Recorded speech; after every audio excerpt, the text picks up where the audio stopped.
on était par terre dans un matelas. J'ai été victime d'harcèlement. Mon père est parti en me laissant seule avec... Alors que j'étais en train de pleurer, je me suis décidée à écrire ce que je ressentais en partant du début de ma vie. Et après cela, il s'est passé quelque chose. Donc, après une longue réflexion, je me suis dit qu'il serait intéressant de partager ce que j'ai vécu et ce que j'ai ressenti à la fin de mon récit. Bonjour à tous, mon but ici, c'est de vous aider à voir un rayon de lumière dans les ténèbres pour vous donner espoir. Car je sais que beaucoup d'entre vous vont se reconnaître dans mon histoire. Donc, restez attentifs, vous êtes au bon endroit. Asseyez-vous, prenez une boisson, des chips. Abonnez-vous si ce n'est pas déjà fait pour ne pas rater la suite. Activez la cloche de notification. C'est parti. Pour ma part, j'ai grandi dans une famille pauvre.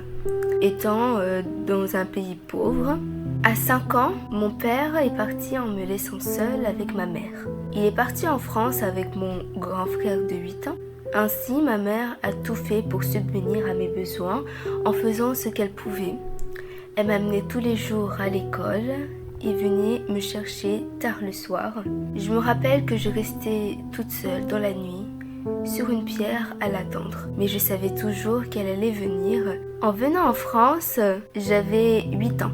Puis encore, elle a tout fait pour que je continue normalement l'école. Elle s'est battue pour avoir un séjour et nous donner à moi et à mon frère dont mon père, dès notre arrivée en France, l'a rendu à ma mère. Ainsi, pour avoir le séjour, ma mère s'est remariée avec un Français, puis elle a obtenu un séjour en travaillant pour lui et une fille est née. J'ai passé 1 an dans une école, il s'agissait donc de ma CE1 ou peut-être de ma CM1. En fait, j'étais en milieu d'année en CE1 et puis je suis passée en CM1 dans la même école. Durant ces années, je ne parlais à personne et je n'avais pas d'amis. Enfin, on ne nous apprenait pas comment faire des amis. Donc pour moi qui venais d'un autre pays, c'était assez difficile. Puis, j'ai encore changé d'école pour ma CM2. Puis j'ai fait ma CM2 dans une autre école un peu plus privilégiée, on va dire, pas privée, mais dont le niveau est quand même un peu plus supérieur à mon ancienne école. Parce que ma CM1, je l'ai passée dans une école dans les alentours était vraiment banlieue, alors que ma CM2, c'était vraiment dans un quartier riche. Durant ma CM2, j'ai été victime d'harcèlement moral envers ma prof.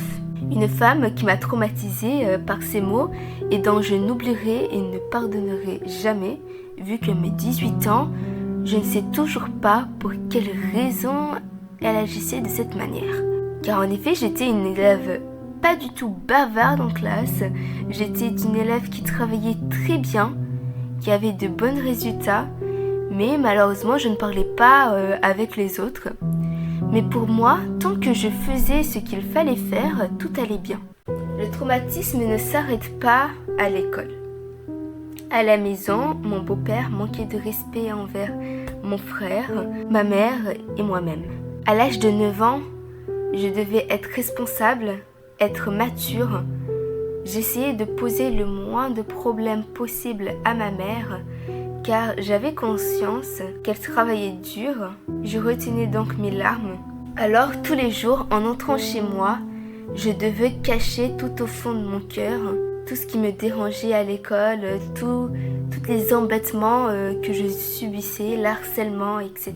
Plus tard, on quitte la maison avec tous nos affaires sans le prévenir. C'était pendant les vacances, avant ma 6e. On a été hébergés chez l'une des amies de ma mère qui habitait dans un HLM. Soit on était par terre dans un matelas, on était vraiment très serrés, mais c'était déjà mieux que rien. Encore une fois, ma mère a tout fait pour qu'on puisse avoir une maison à nous. 3 semaines avant la rentrée, on a trouvé une maison, un chez nous, qui encore à mes 18 ans est toujours ce chez nous.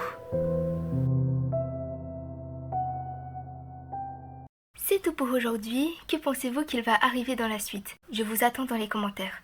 N'hésitez pas à vous abonner et à activer la cloche de notification pour ne pas rater la suite. Je vous retrouve dimanche prochain. À la vida!